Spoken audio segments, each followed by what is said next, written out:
Bueno, te lo habíamos prometido, estamos con el ministro de Trabajo, Claudio Moroni. Ministro, ¿cómo anda? Buenas noches. ¿Cómo le va? ¿Bien? ¿Cómo está? Bueno, a ver, con muchos temas para hablar con usted. Recién estábamos viendo cómo están creciendo el consumo, ¿no? En supermercados, en shopping, en centros, en minoristas, ¿no? Que tiene que ver justamente con un tema que hablábamos anoche con el ministro Guzmán acá, la recuperación económica. ¿Y hay recuperación de empleo también hoy en la Argentina? Sí, hay una recuperación enorme. Nosotros ya veníamos a julio, que es la última medición que sacó el INDEC, ya veníamos que habíamos recuperado más de la mitad del empleo perdido durante la pandemia. Y algunas actividades, como por ejemplo la industria manufacturera, ya estaba arriba de los niveles del 2019, lo mismo la construcción y algunos servicios a las empresas. Nos estaba faltando esto que está señalando usted, que son los servicios. Ajá. Que usted recuerda que en julio todavía teníamos restricciones. Hoy los servicios están... Hablábamos con la gente del sindicato gastronómico y nos decía que hoy está faltando gente. En hotelería está faltando gente, durante el fin de semana largo que hubo. En los hoteles faltó personal. Así que lo que vemos es que hay una recuperación enorme, del empleo. Y la industria, hoy dato que se conoció, acaba de tener el mejor agosto de los últimos años en la Argentina. La industria está volando. En la industria manufacturera estamos en los mejores periodos de crecimiento de la industria. Las exportaciones han crecido, las exportaciones y manufacturas de origen industrial han crecido como un 30%. O sea, la verdad es que estamos en un momento en donde está todo indicando que el camino que eligió el gobierno del presidente Fernández, el camino de desarrollo, es el camino que estamos iniciando. Me imagino, ministro, que este crecimiento que se da del empleo, de la recuperación de la industria como nunca se da, es gracias a la flexibilización laboral, ¿no? No, mire. Porque vio que dicen... Tiene que venir la flexibilización, eliminar indemnizaciones para que haya crecimiento y empleo en la Argentina. Pero usted sabe, yo lo escuchaba recién cuando hablaba de que las cosas no coinciden lo que se dice con los hechos. El periodo de mayor crecimiento del empleo en la Argentina, que tengamos medido, puede ser que haya habido un empleo en la década del 50 que no medimos, pero digamos de los 60 y pico para acá, fue de 2007 a 2012. Y fue con estas normas laborales. O sea que la verdad esto de que la indemnización por despido impide la contratación, además en el mundo se comprobó que no funciona así. En el mundo se comprobó, la famosa esa mochila austríaca que están promocionando, en Austria no funcionó, lo dijeron los premios Nobel que ahora acaban de decir. Bueno, la misma Organización Internacional del Trabajo lo acaba de decir. Entonces, la verdad es que esto de que bajando las indemnizaciones por despido se crea empleo, no coincide con la realidad. Además, no coincide ni con la historia argentina, ni con la ideología de este gobierno, ni con lo que creemos que es lo razonable. ¿Por qué cree que la derecha en este momento y en plena elección dice vamos a eliminar la indemnización, vamos por la flexibilización laboral, vamos por los derechos de los laburantes? Yo creo que ahí tenemos un problema de muchos años de discursos en la Argentina que determinado sector social los compra sin darse cuenta que son contrarios a sus intereses. O sea, la verdad es que yo lo que digo, nosotros salimos de la pandemia Macri y de la pandemia virósica. Y la verdad es que el empleo está creciendo, las industrias están creciendo, las pymes están creciendo, etcétera, etcétera. Ahora, mucha de esa gente que hoy está con su pequeña empresa en desarrollo, su pequeño comercio en desarrollo, qué sé yo, uno la escucha hablar y defiende ideologías contrarias a sus intereses. Exacto. Hay una penetración, hay una cosa que es como que hace tantos años que se vienen manejando estos eslogans, porque mentiras. No son principios, son eslogans, son cosas... Eslóganes mentirosos. Eslóganes mentirosos que no coinciden con la realidad, que en determinada porción de la población... Ahora, yo lo que le pido a la gente es que vea la verdad, vea la realidad. Con los eslogans le fue horrible, tuvo que cerrar, perdimos más empleo ante el gobierno de Macri que durante la pandemia. La pandemia, el peor año de la historia económica del mundo. El empleo de Macri, mientras todo el mundo crecía, nosotros perdíamos más empleo que nadie. Ahora, a todos eso les fue mal. Ahora les está yendo bien, porque nosotros tenemos un proyecto de desarrollo inclusivo, que incluye a todos. Incluye a trabajadores, incluye a pequeños empresarios, incluye a todo el mundo. Ahora, ministro, lo loco de esto, anoche yo se lo preguntaba al ministro Guzmán, y usted lo acaba de decir.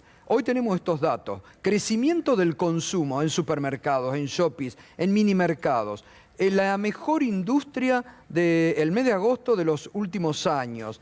¿Y por qué cuando el gobierno en una actitud solidaria convoca acuerdos de precios o acuerdos de determinados con sectores que les está yendo muy bien, reniegan, quitan apoyo, amenazan con desabastecimiento. ¿Cómo lo entiende? Es muy difícil de entender. Mire, primero hay que rescatar una cuestión conceptual.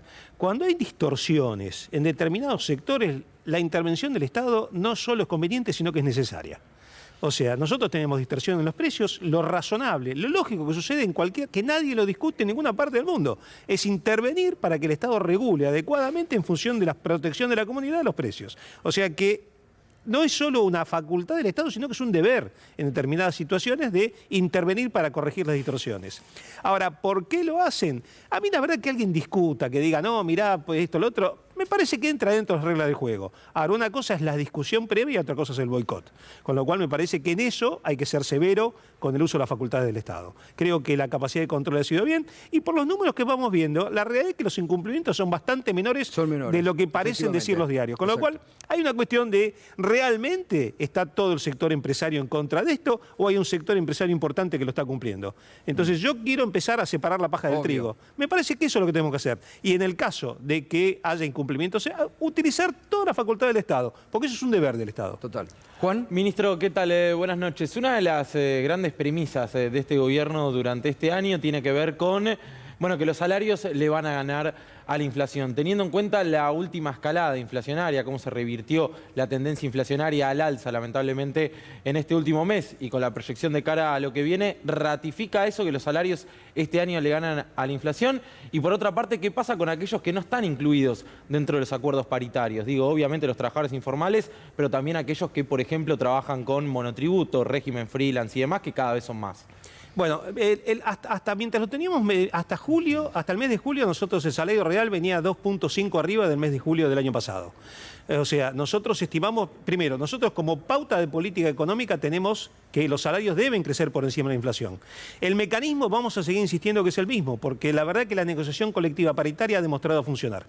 Y la verdad me parece que es una herramienta de diálogo social argentino que debe ser mantenida. Con lo cual vamos a insistir con ese mecanismo a través de lo que corresponde, que es en caso de que sea necesario que un sector queda por detrás de la inflación, reabriremos las paritarias. A veces se corregirá antes, a veces sectores que tienen mayor capacidad de corrección, hay sectores que corregirán después, pero ese va a ser el mecanismo y lo vamos a seguir usando todas las veces que haga falta. Ahora, la capacidad regulatoria del Estado tiene un límite. Hay sectores en donde sus ingresos son como autónomos o trabajos propios, en donde nuestra capacidad podemos asistir. Nosotros, de hecho, estamos asistiendo a través del programa Repro 2 a más de 80.000 monotributistas. O sea, lo que hacemos, los ayudamos, los acompañamos en este proceso de recuperación. Ahora, no hay un salario para regular. No hay un salario, no hay un mecanismo de regulación de los ingresos de los monotributistas. En cuanto al sector de trabajadores informales, siempre tiene recuperaciones más o menos tardías respecto de lo que pasa con el salario. Ahora, por otra parte, que es una realidad lamentable y triste que tenemos en la Argentina de muchos años, el trabajo informal, la verdad que no es un fenómeno del año pasado, venimos hace más de 15 años con un porcentaje importante de trabajadores informales. Lo que sí podemos decir que, si bien fueron los más afectados por la pandemia, fueron los que más recuperaron el empleo. O sea, cuando uno mira la encuesta permanente de hogares, el sector que más recuperó empleo prácticamente está en recuperación total respecto a lo que tenía la pandemia, es el sector informal. Ahí lo que tenemos que hacer es trabajar informalizando los sectores. Ese es el trabajo. Bien.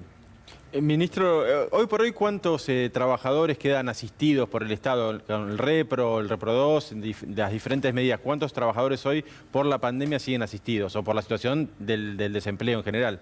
Hasta el desempleo debemos tener, en seguro de desempleo debemos tener unos 40.000 trabajadores, una cosa por el estilo, porque fuimos prorrogando el pago del seguro de desempleo desde el año pasado, lo triplicamos respecto de lo que son los periodos normales.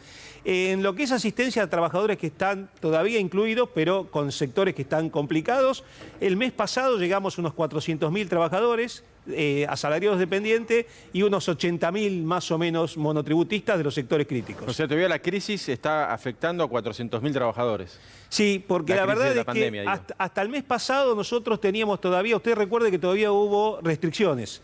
La verdad es que tenemos una sana esperanza de que lo que nos vaya a pasar este mes cuando las restricciones...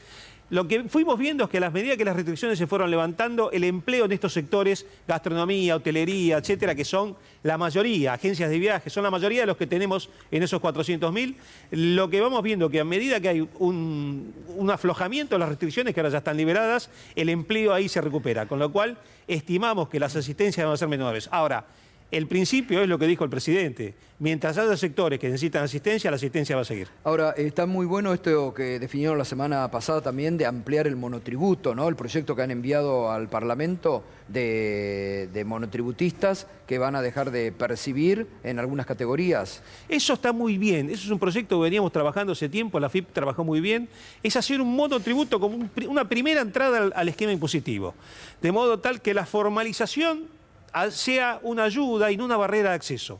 Muchas veces pensamos los regímenes impositivos de un modo tal que no nos damos cuenta que lo que estamos provocando no son inclusiones sino barreras de acceso. El proyecto que se elaboró, que la verdad que trabajamos un montón en conjunto, sí, pero básicamente lo llevó adelante la FIP, lo que intenta es eso, que el ingreso a la actividad económica, el ingreso a una actividad productiva, no tenga costo, que la formalización no genere una carga impositiva y que a medida que vaya desarrollando la actividad, vaya gradualmente incorporando esos deberes impositivos. Para mí es una muy buena idea. Bien, la última, porque usted también, hoy hubo reunión del Gabinete Económico, creo, tengo entendido, ¿no? Sí. Hubo estas evaluaciones, digamos, ¿cómo están viendo este momento económico de la Argentina? ¿Cuál es la evaluación que han realizado? La verdad que la evaluación es que justamente lo que estamos charlando, que es un poco el punteo que estuvimos haciendo. Ajá. La realidad es que vemos todo en línea con lo que teníamos proyectado. Es decir, esto es el inicio de un camino de desarrollo. O sea, nosotros mantuvimos siempre un proyecto de desarrollo. Por eso asistimos a las empresas, por eso protegimos los trabajos, por eso dictamos las moratorias, por eso sacamos créditos a tasa cero o a tasas negativas, a tasas muy bajas. ¿Por qué? Porque creemos que es eso. Lo que estamos viendo es que esto está dando resultado. O sea, hubo noticias en la pandemia que decía que íbamos a tardar 4 años o Sí. 3 años en recuperar el Producto Bruto Claro. que habíamos perdido. Este año vamos a haber terminado recuperando el 60 o el 70% del Producto Bruto perdido en un año. En un año. En un año. Entonces, Importante. Gracias, ministro, como siempre. Muchas Muy gracias a amable. ustedes. Gracias. Muy bien.